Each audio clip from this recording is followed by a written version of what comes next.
台北市的花圃疫苗注射站今开始甲民众注预防针，按算一天上济会当注14000人。不过现场有民众反映讲，等待区的人伤过济，社交距离是恶保持，而且加速等待区有真侪人是晒日头徛咧等。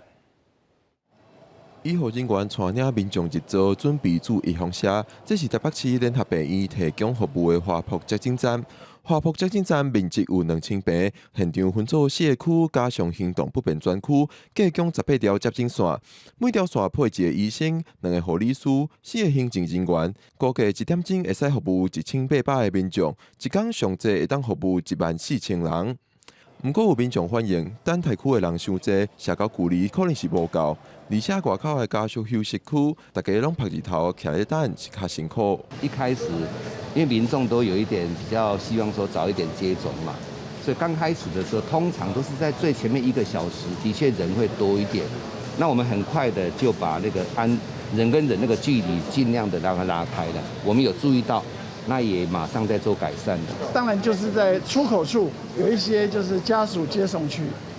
那个家属接送区我们会再做一些改造精进，让它做得更好。台北市长柯文哲表示，花圃接种站今日估计会有8918个人来住，到下晡2点已经住超过5364人。这2天甲疫苗注了了后，应该甲花圃接种站留落来。因为他一天大概打2个时段就可以达到14000了。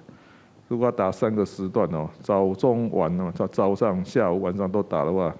满编可以达到2万人了。所以在未来，如果我们台北市真的要打大量的疫苗哦，大概一个除了诊所啦、医院以外，大概增加一个花博的场地，大概就够。台北市强调，户籍无伫台北的人，只要是住伫咧台北，包括外国人、家友、移工等等，拢会使来住。到10时早时为止，台北市已经有22%以上的人已经注到疫苗，这是全台湾上悬的。记者郭北根、郑派文台北报道。